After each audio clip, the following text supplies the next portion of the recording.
So welcome everyone. I'm Kevin Ruther. I'm the Chief Legal Officer at the Minnesota Center for Environmental Advocacy. Thank you for joining us today for the launch of MCEA's CLE series, the Green Beagle. We're actually really excited to get this off the ground. It's something that I've been thinking about for a long time. Today, we're going to be hearing from members of MCEA's climate team. Other CLEs in the series will include a webinar on mining, and then in the fall, we're really hoping to be able to meet in person. And we have planned a half-day session on the Minnesota Environmental Rights Act, MCEA. It happens to be the 50th anniversary of MCEA, and so we want to dig into MCEA and celebrate that law in the fall. I hope that you'll be able to join us for those sessions as well. We have three panelists with us today to talk about climate and the law, specifically what obligations government actors have to take greenhouse gas emissions into account in their decision making, how those requirements are changing over time, and what needs to change about them to confront the climate crisis. This program has been approved for 1 CLE credit. The code is 360551. I think that we can drop that into the chat at some point today. I'm going to introduce each of the panelists and then turn it over to them. Together, we have about 30 minutes of presentation, and then we're hoping to have a discussion and answer questions from the audience. So if you have a question, please go ahead and put it into the Q&A box. We're going to use the Q&A rather than the chat for questions. So you'll find that down in the center of your screen. And I'll keep tab on the questions, and after the presentations, we'll get to as many as we can within the 50 minutes to an hour that we have. I'm going to go ahead and introduce folks in the order that they're speaking. So first is Evan Mulholland. Hi, Evan. Evan is our supervising attorney. He has his JD from Harvard Law School and also an LLM in environmental law from the University of Vermont. Prior to joining MCEA, Evan worked at the New Hampshire AG's office and then was in-house with the state agency, the regulator in New Hampshire, and led their air division. Next is Amelia Voss. Hi, Amelia. Amelia is MCEA's regulatory attorney. She focuses her practice primarily at the Public Utilities Commission.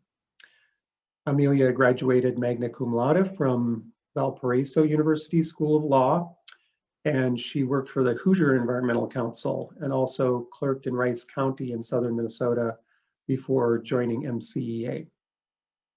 And then finally, we have Ellen Anderson. Hi, Ellen.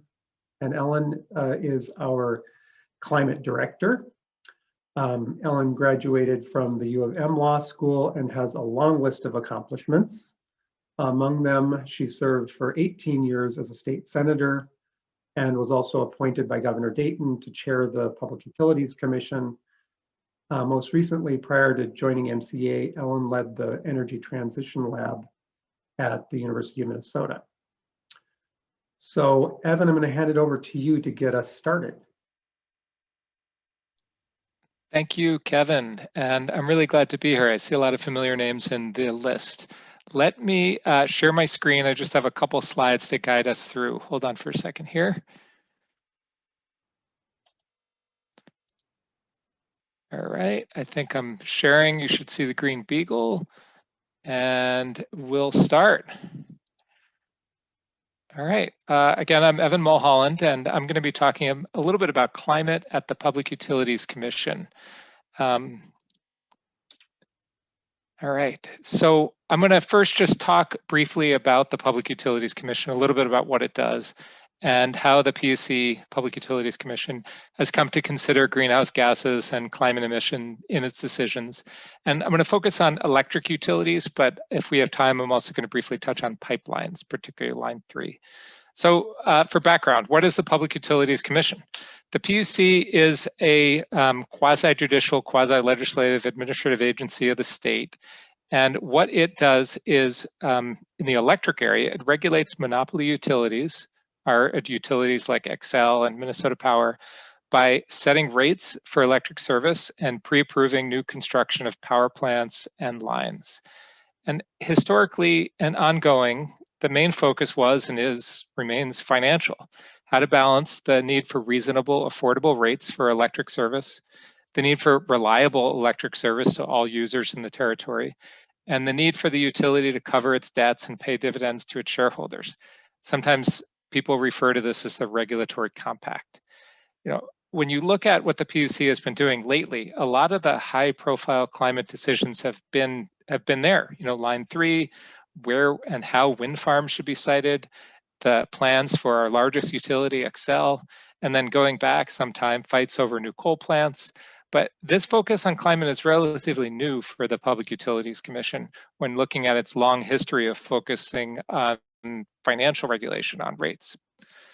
So let me just move, there we go. Okay, so as we have come to know that how we generate and deliver electricity has significant consequences on our environment and particularly on our climate, the Minnesota legislature has directed the Minnesota PUC to somewhat widen the scope of the criteria the PUC considers and to take climate change into account. So we'll start, I'm going to cover 3 different areas of laws. The first is the Renewable Preference Statutes. These were first adopted a while back in the early 1990s, and the citations are there on the bottom of the screen. These apply in approving new plants and also in resource planning.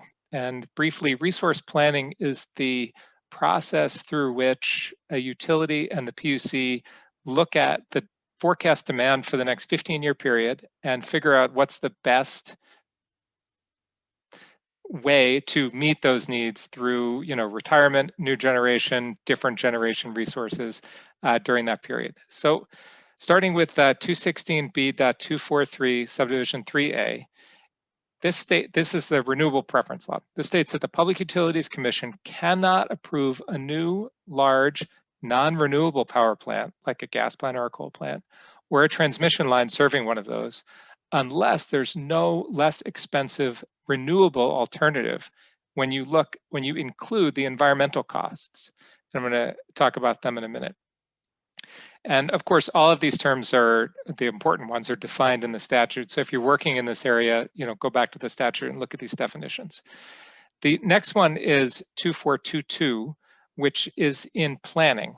The PUC, for the IRP process, the PUC may not approve a non-renewable facility, again, like a coal or a gas plant, unless it finds that a renewable alternative to that plant is not in the public interest. And this was adopted in 1993.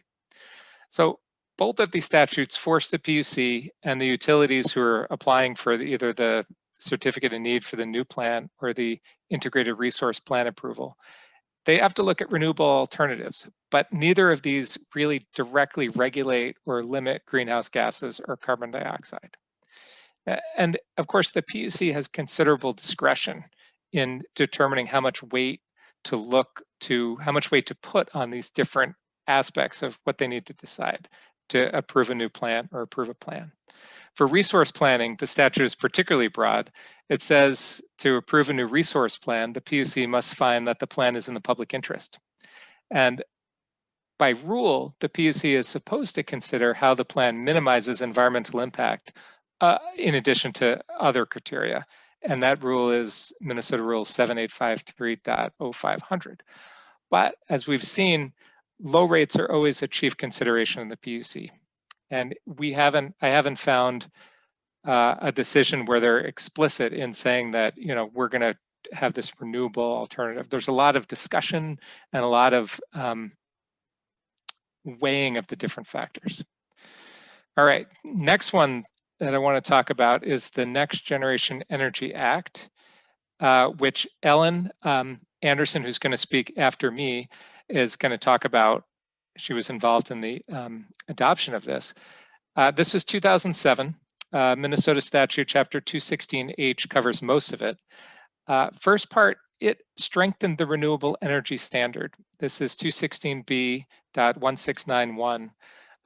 It required that all utilities are 20% renewable energy by 2020. And this was achieved by all utilities. mainly because wind power has been so cheap and the financial support that we've put on wind. Again, though, note that the Renewable Energy Standard is not a carbon reduction standard. It's a way of getting at the thing that we care about the most, which is carbon reductions indirectly. Next, I want to mention the Next Generation Energy Act bolstered the Energy Efficiency Investment Program. This is known as in Minnesota as the Conservation Improvement Program, the CIP, the CIP. And I took this graph from Fresh Energy. Thank you, Fresh Energy. It shows the year 2007 that the NGA was passed. And this is the number of, basically the amount of electricity sold in Minnesota. And it went up every year from 1990 through 2007. And there's a correlation, at least, between the NGA passing and the demand for electricity flattening out through 2016, as you can see in the graph. So the idea here is financial. It's reducing the need for new power plants by requiring the utilities to spend money on energy efficiency and reducing usage. Again, this is an indirect way of getting at the crisis of trying to reduce fossil fuels. And one of the most interesting things that I've learned about the CIP is that each utility is required to spend a certain amount of money. I believe it's 1.5% of sales on efficiency, but there are exemptions, and many, if not all, most anyway, of these exemptions are in Minnesota Power's territory. Minnesota Power is our utility that serves some of northern Minnesota, particularly the Iron Range and the city of Duluth. If it were not for these exemptions, Minnesota Power would be spending 3 times more on energy efficiency than it is currently. Something interesting about that. Lastly, the Next Generation Energy Act sets emission reduction goals for greenhouse gases. The numbers are 15% reduction from 2005 levels by 2015, 30% reduction by 2025, and the goal is an 80% reduction from 2005 levels by 2050. Now, these are not mandates. These are more like societal goals that all agencies are supposed to look at when they make decisions. So on the whole, although we've made some progress because of the Next Generation Energy Act and the Renewable Energy Standard and the CIP and all of these things, none of these laws regulate greenhouse gases directly. None of them say, there's no tax, there's no fee, there's no order to reduce greenhouse gases. But they do incent the Public Utilities Commission and the utilities to move in certain directions towards renewables, a less carbon intensive grid. The next area is it's sort of a complicated area that I'm going to just touch on briefly here, are the Environmental Externalities Law and the Cost of Carbon Law. The Environmental Externalities Law was adopted in 1993, and the Cost of Carbon, I'll talk about in a second, which was adopted with the NGEA in 2007. So in 1993, Minnesota enacted this Externalities Law, 216B.2422 subdivision 3. And what it says is that the commission shall quantify and establish a range of environmental costs associated with each method of electricity generation. The utility shall use the values established by the commission in conjunction with other factors in resource planning and resource acquisition proceedings. In other words, the planning process I was talking about and the proceedings where a utility builds a new power plant, for instance. In 1997, after a contested case, they set final values for a lot of pollutants such as carbon monoxide, particulate, lead, and carbon dioxide and sulfur dioxide. This was upheld on appeal. It was challenged by some people who were not happy with the idea of environmental externalities in 1998.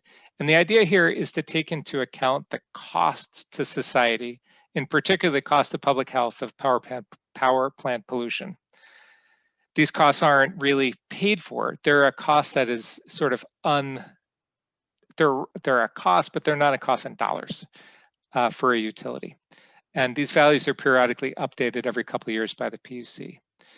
And importantly, there's a case that you should know about if you're involved here is the Northern States Power Company case from 2004.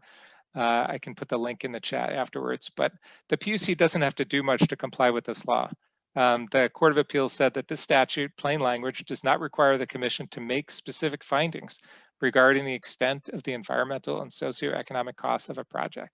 They just have to look at these dollars, look at this range, and weigh it against other factors. So it's not as strong as it could be. The last piece I want to talk about here is the cost of carbon. In 2007, as I said, as part of the MCEA, the legislature required the PUC to establish an estimate of the likely range of costs of future carbon dioxide regulations on electricity generation. The idea here is to quantify the risk of utilities being subject to some sort of tax or fee on carbon emissions in the future. Obviously, we don't have that yet, either federally or in Minnesota, but the utilities are still required to input these costs into their model to sort of make sure that the PUC takes into account the risk of really a stranded asset or a risk of increased costs on the utilities. How have these statutes been implemented? It's been mixed. I guess the effect has been mixed. I mean, they've been implemented through the integrated resource planning process. The utilities have modeled these different costs. They run dozens of sensitivities with high costs, high environmental costs, low environmental costs, high carbon regulatory costs, low carbon regulatory costs. But when you look at the PUC decisions, it's not easy to figure out whether any of these cost adders really change the outcome in any particular docket. But I think you can make a case that they've influenced the utilities and pushed the PUC towards renewables over time, in addition to, our advocacy from public pressure and just the cost reductions in renewable power. I think I'm going to move over to pipelines just really briefly. And there's a lot to say about pipelines, but I just want to mention this one thing that's really interesting. There is currently an ongoing conflict and argument and disagreement, both at the federal level and at the PUC, over how to address climate impacts from oil and gas pipelines.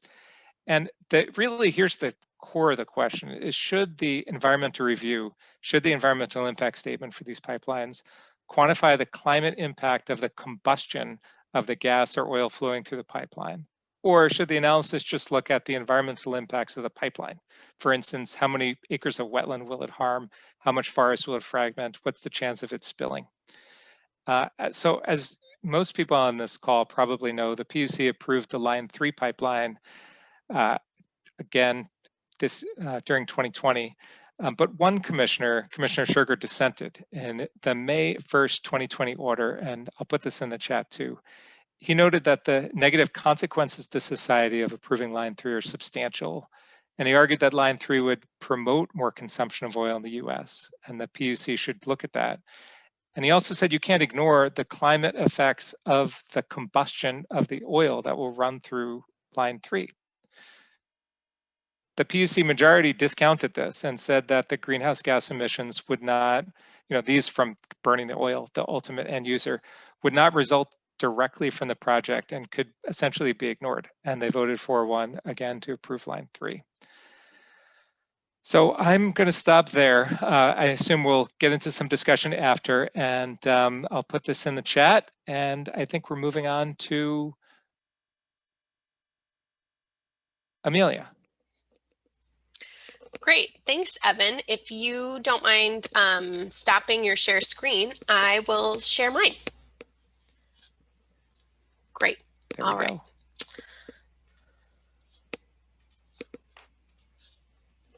Perfect. All right, so Evan gave us a great primer on how climate and greenhouse gas emissions have been considered at the Public Utilities Commission.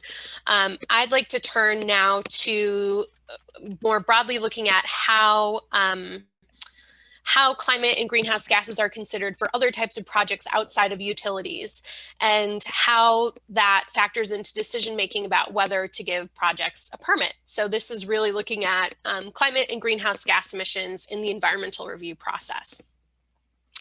So I just want to start out really at a basic level about what environmental review is, because not everyone on the call is an attorney or familiar with it. And environmental review is a legally required process. I think the best way to think about it is as a sort of look before you leap policy.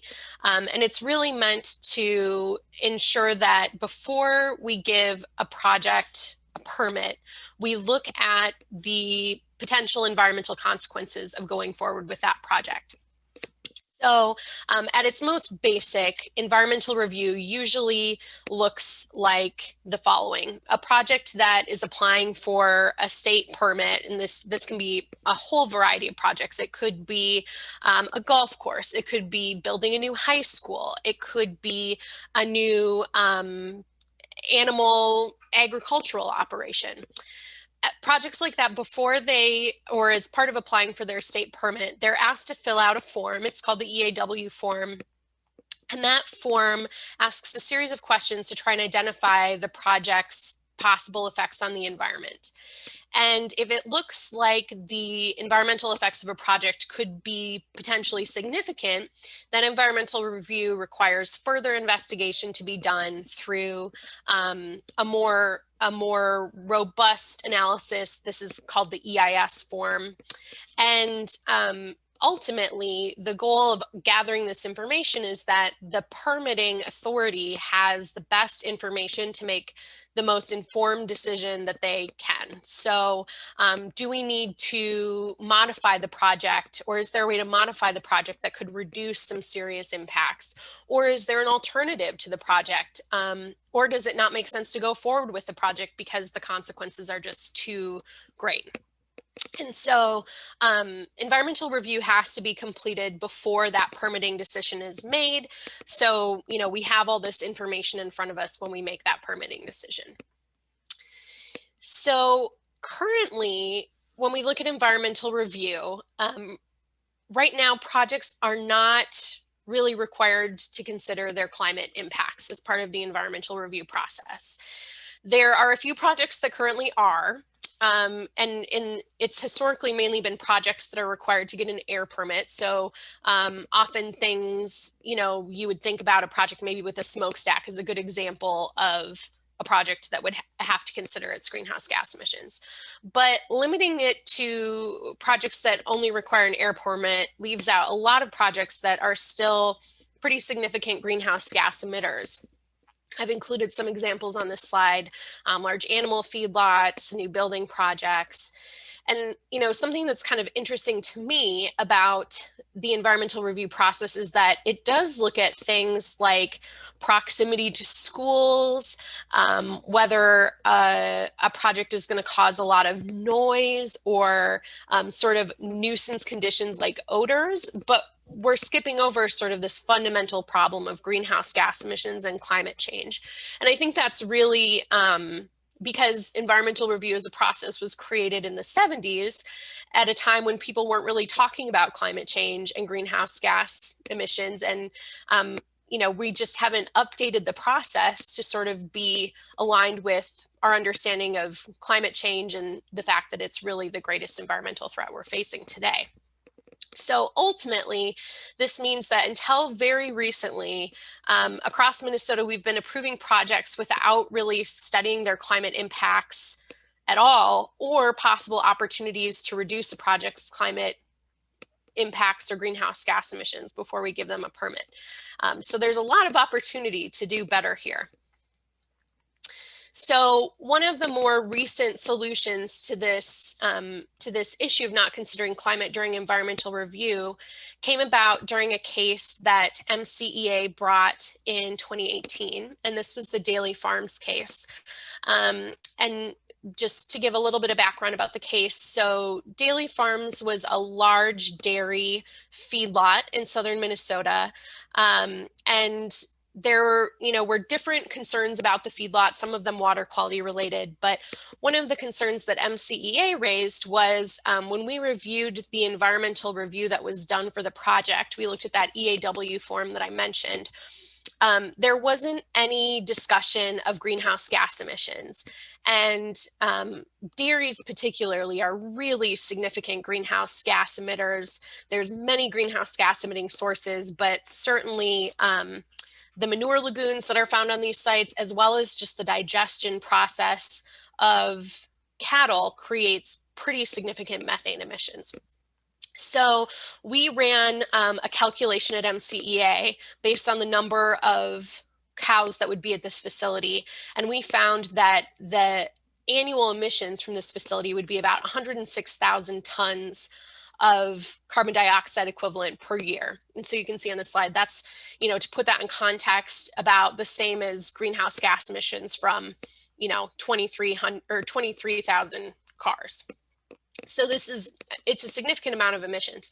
So we participated in the environmental review process. We commented on the EAW and we said, you know, we really think that these greenhouse gas emissions need to be looked at, and, you know, please do that as part of the environmental review. The agency that issued the permit, the Pollution Control Agency, did not do that, and, you know, kind of pushed back and said, well, we don't think that's required under environmental review rules right now. And so MCEA took that decision and appealed it to the Minnesota Court of Appeals. And the citation to that case is on the bottom of the slide here. The Minnesota Court of Appeals agreed with MCEA and remanded this case back to the Pollution Control Agency. It revoked the permit and said, you know, you need to redo the environmental review here and look at the greenhouse gas emissions of this facility.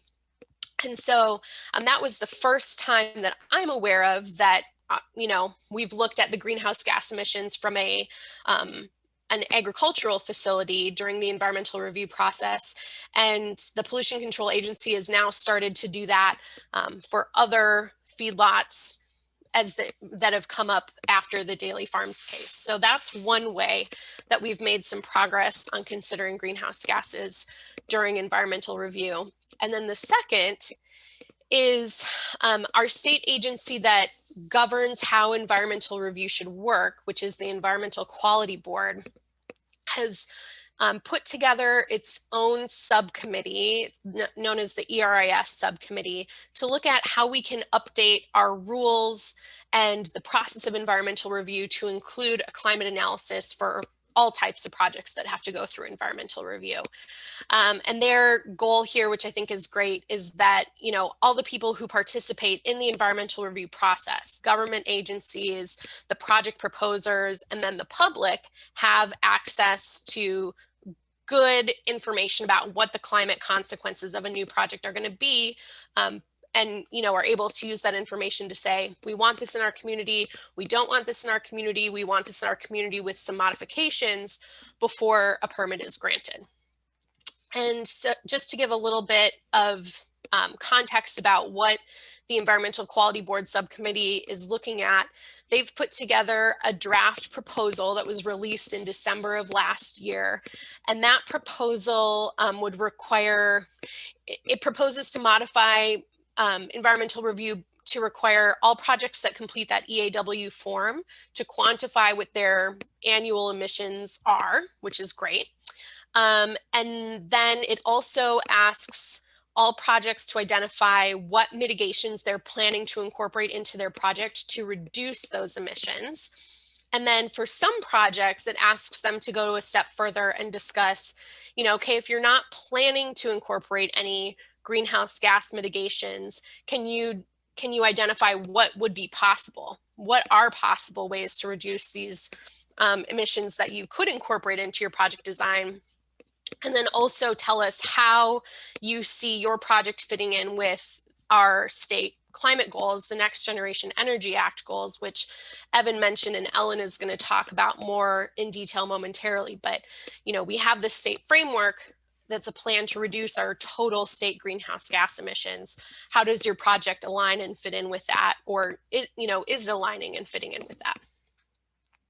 And just to give folks an update, so at present, the this proposal has been noticed for comment, and they received a pretty significant amount of public comment on the proposal. And the Environmental Quality Board subcommittee is currently looking at those comments, and they're planning to put together a finalized proposal that I believe will be presented sometime this summer, and if approved, could start to be implemented in environmental review as in Minnesota as early as this fall.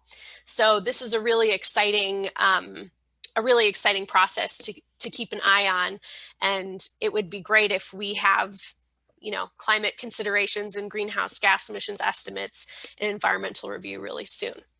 So that concludes my piece, and I'm going to now turn it over to Ellen to talk a little bit more about the Next Generation Energy Act and some of the legislative initiatives that are happening around climate.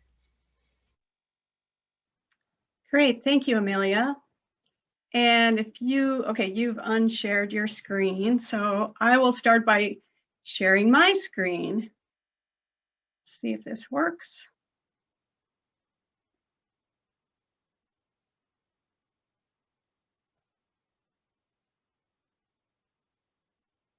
All right, I assume that everyone can see this now. So I'll go ahead. So I'm going to talk more specifically about how policy solutions can address and push governmental action on climate change, especially at the legislature. So you've heard a little bit already about the Next Generation Energy Act, and I'm going to dive a little deeper into that today and talk about some of the ideas that we've been working on to improve the laws. So the Next Generation Energy Act, as Evan really described, it is the most significant law we have in place in Minnesota addressing climate change. And it passed in 2007. Let's go to the next slide if I can make that work. There we go. So Evan mentioned both the Renewable Energy Standard and the greenhouse gas reduction targets. And those are both important parts of the Next Generation Energy Act. This act included a whole array of different provisions in it, but I'm just going to dig into those two right now. So on the right side, you see those targets that Evan already described about how Minnesota intends to cut greenhouse gas emissions across all sectors of the economy by these dates. And you'll see on the next slide how we're doing on meeting those targets. But you will find that not well, we're not doing well. So that's sort of the sneak preview. But just to describe this a little more carefully, so these targets relate to the entire economy.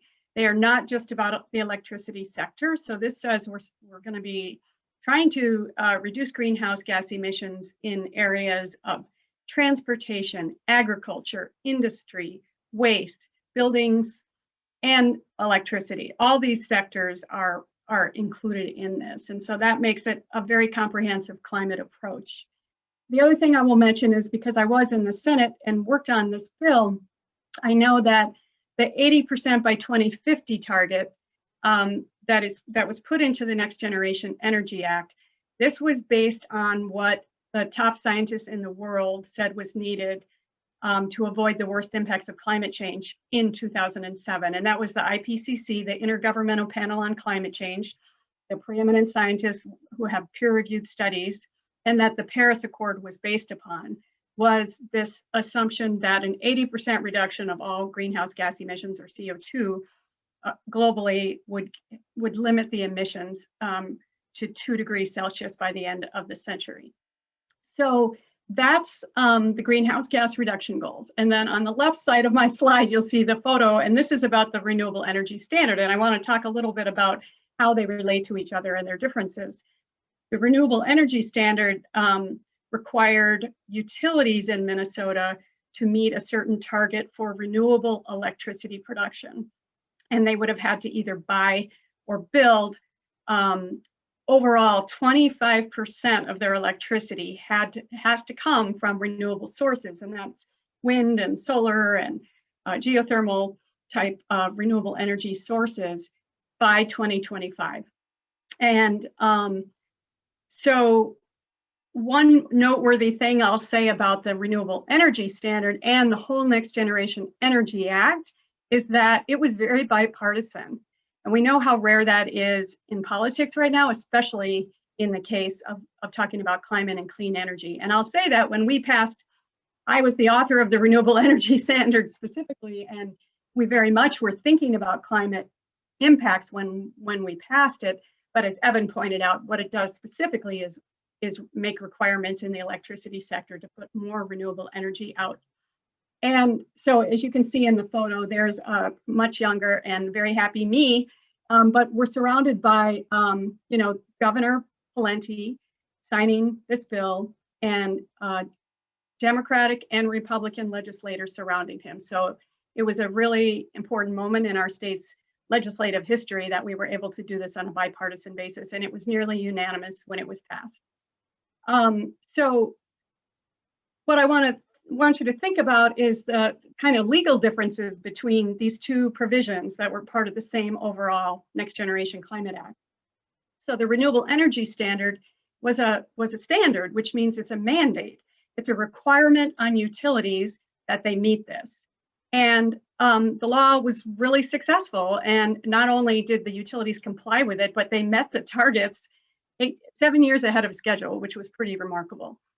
And then if you shift over to the greenhouse gas reduction goals, the way that language was crafted in the Next Generation Energy Act in 216H.02 in our statutes, it said that the renewable energy, it said that the greenhouse gas reduction targets are a goal. It said, quote, "It is the goal of the state that we will meet these targets." And as a consequence, we never really had anything that made it happen, that required implementation, because the law lacked those kinds of requirements. And most state agencies over the years, they have tried to follow these targets, but they've always viewed the goals as aspirational. Most agencies will say that, rather than a requirement. So let's jump ahead and see how we're doing on meeting these greenhouse gas reduction targets. So as you can see, this is the biennial report that the MCEA, Minnesota Pollution Control Agency, puts out about how we are doing in meeting these greenhouse gas targets. And up on the top left, the dark blue line is our emissions reductions across all these sectors of the economy. And it's pretty small. And the green line tells you where the goals are. So there was the 2015 goal that we blew past, and coming up is the 30% reduction by 2025 goal. We are not on track to meet that, much less our 80% reduction by 2050. So we have a lot of work to do about this. And so what did we do at MCEA? We talked about this a lot, and we decided to take action. And we decided that we would work on legislation that would amend this law and solve some of the problems that I mentioned. We proposed new legislation that would update the science and the scientific guidance on these targets, that would put accountability into the law, and that would protect overburdened communities so that it would be more equitable in how implementation of the law would be done. So let me go to the next slide. So part of the core of our legislative proposal was to follow, again, the science and to follow what the Intergovernmental Panel on Climate Change said. And many of you maybe heard about the study that came out in 2018 that increased the level of urgency.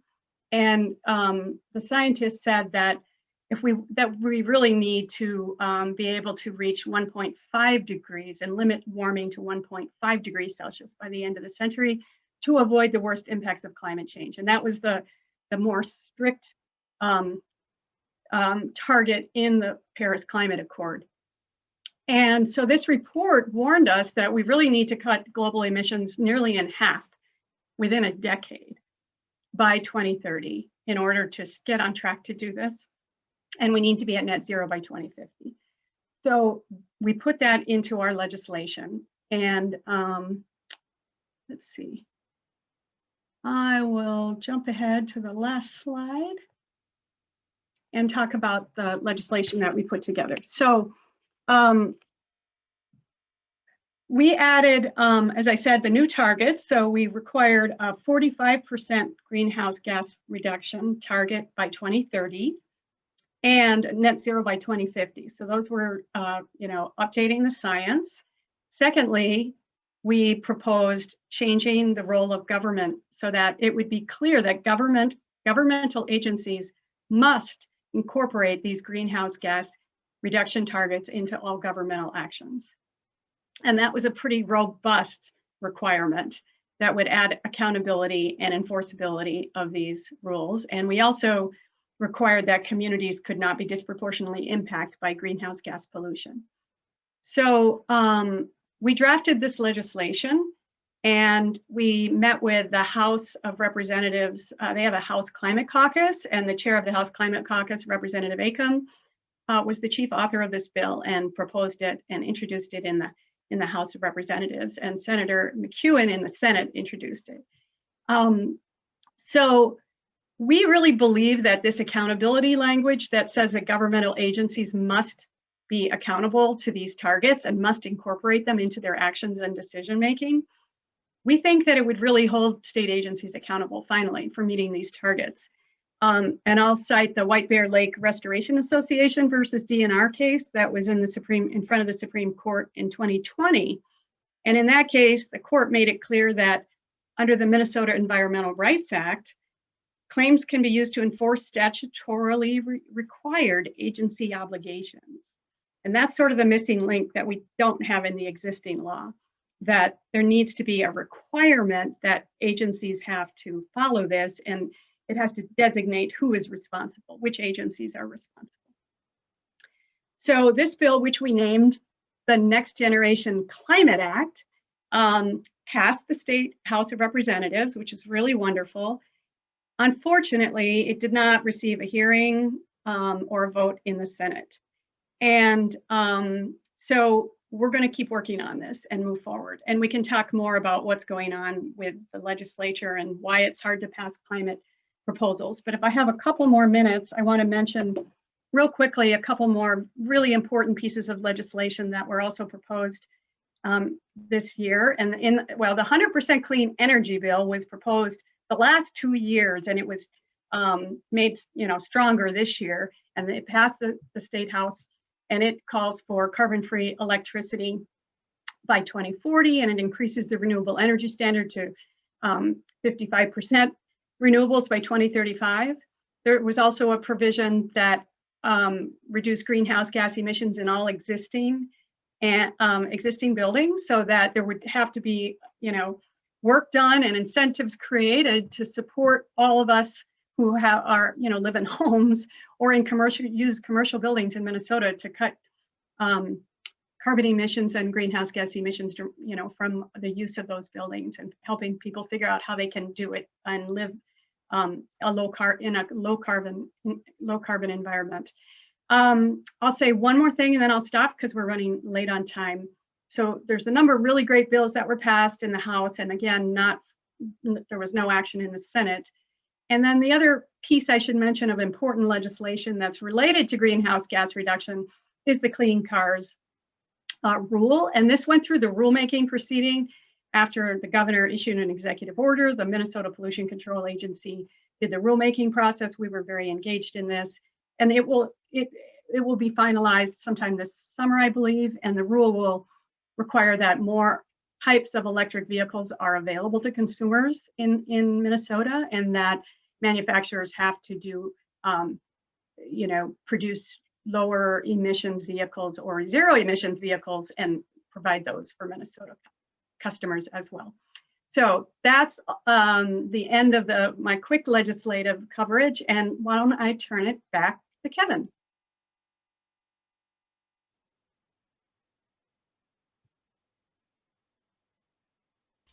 Kevin, you're on mute.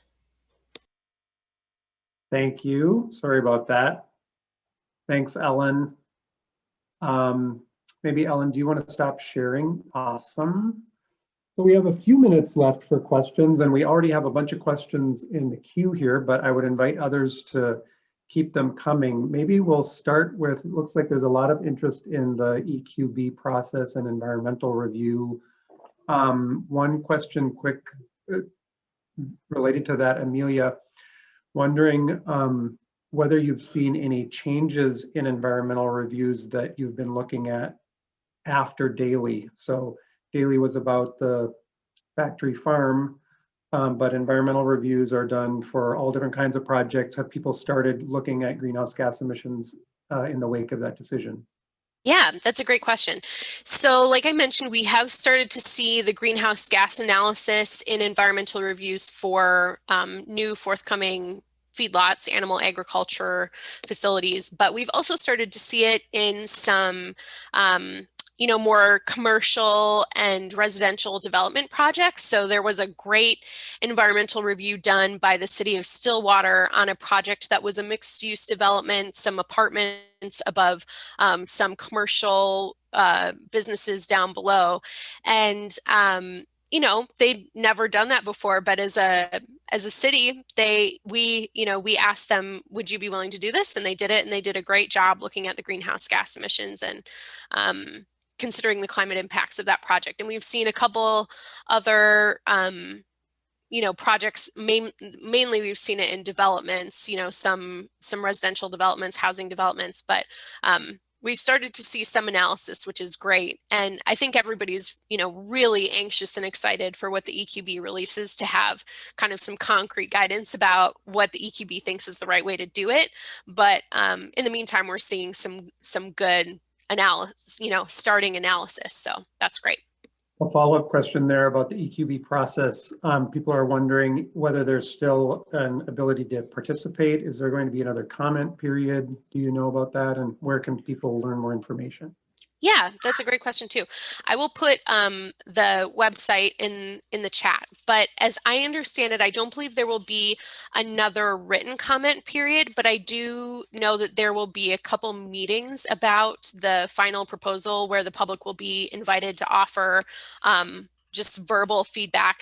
It's set up kind of like a city council meeting. It's informal, and you just have a couple minutes, and you're welcome to give your feedback. So that's something to stay tuned with MCEA about. It's certainly something that we've been sharing out quite a bit, but there will be an opportunity, and I'm anticipating the first meeting is going to be mid-July. So coming up shortly.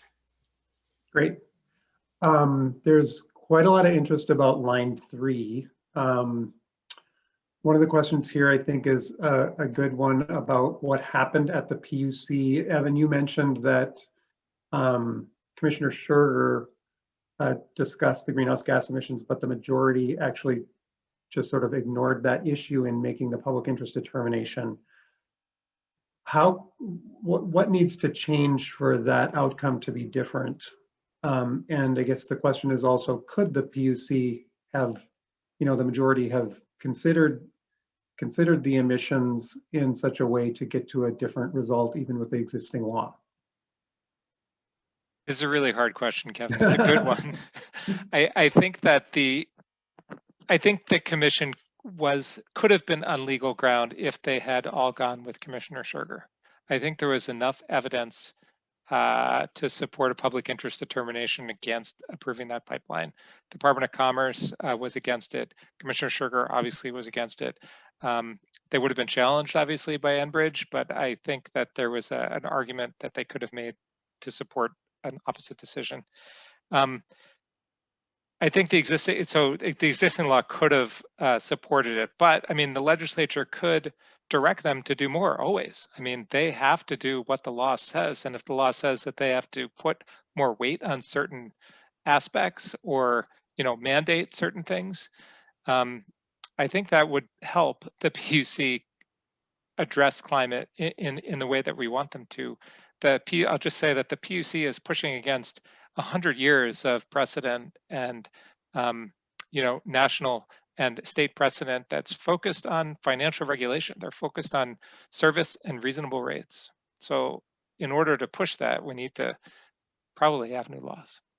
And let me jump in that I think the Next Generation Climate Act would include the Public Utilities Commission and could be enough of a pressure point to require them to, account for these emissions, and it could have changed the decision dramatically. Mm-hmm. Yeah. I wanted to ask you also, Ellen, I'm sorry, Amelia, go ahead. Oh, I was just going to add, I think the same is true for the EQB process. There was an assessment of the emissions done in environmental review, but I think if there had been a more explicit process about what needed to be counted, and our downstream emissions absolutely included, does the social cost of carbon absolutely have to be considered? I think that would have helped, the PUC look a little bit more seriously at those issues as well. Ellen, can you talk a little bit more about how we're going to make progress on these issues at the legislature? Yeah, well, that's a tough question. It's a lot about politics, and most of you probably know we're the only state with a divided government between parties, between the House and the Senate. And so we have a political divide on issues of climate. So that's a big challenge. We have, there's enormous influence by the fossil fuel industry and enormous amounts of money that go into influencing campaigns and supporting or not supporting candidates for office. And so that is a big issue that really needs to be changed. So elections really matter, and that's a big part of the problem, and the solution is to elect more climate-friendly legislators and to hold them accountable for these topics, because we know that a majority of Minnesotans are concerned about climate change and want to see action. And if you look at that polling, it's not partisan for the average Minnesotan. I think federal policy on climate will be very powerful, and so if President Biden is able to actually implement some of his climate ideas and policies that he's put out there that are very aggressive, that could make a big impact on what our state can do. And, they could also take away the financial subsidies and incentives that the fossil fuel industry get at the federal level, which again enables them to have, use taxpayer money to function and to continue to do the work that they do at a lower cost to them, to continue the fossil fuel industry to go on forever. And then finally, there is a lawsuit right now that is super important that Attorney General Keith Ellison has brought against the fossil fuel industry. And the claim is that under Minnesota's consumer protection laws, which are quite strong, the fossil fuel industries were basically committed fraud by not telling consumers the truth. But in fact, ever since the 1960s, when the industry knew, and there's plenty of proof about this, they knew that their product of selling these fossil fuels would create devastation on our environment and health.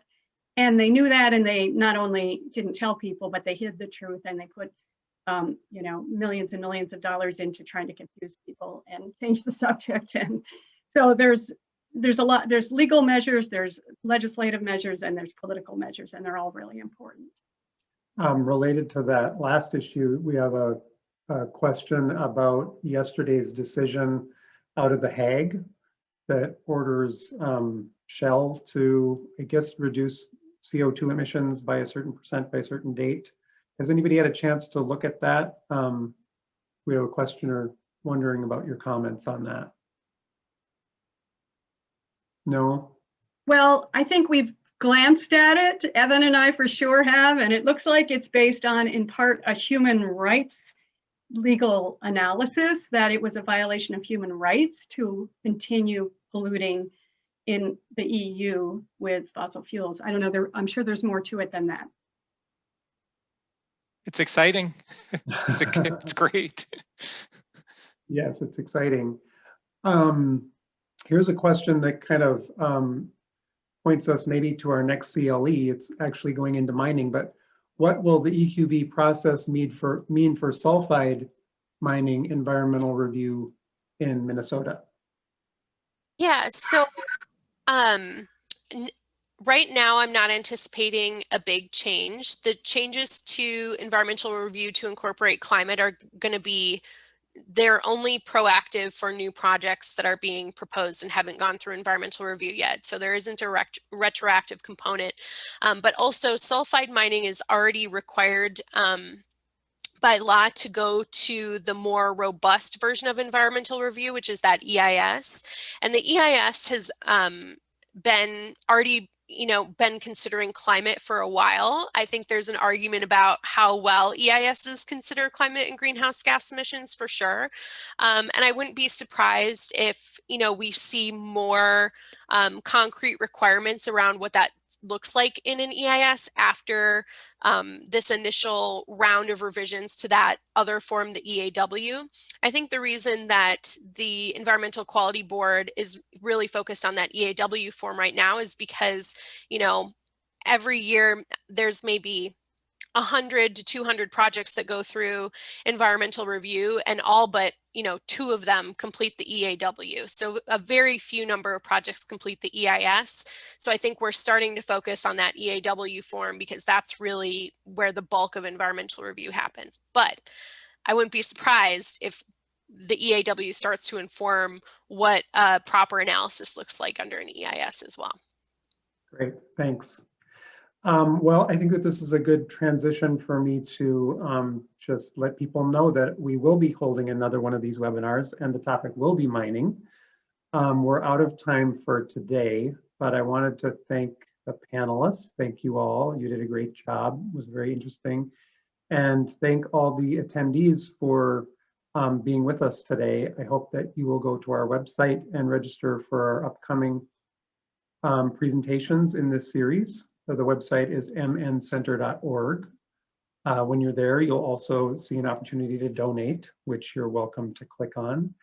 So thanks so much for being with us today, and we'll look forward to hopefully seeing you in person maybe in the fall.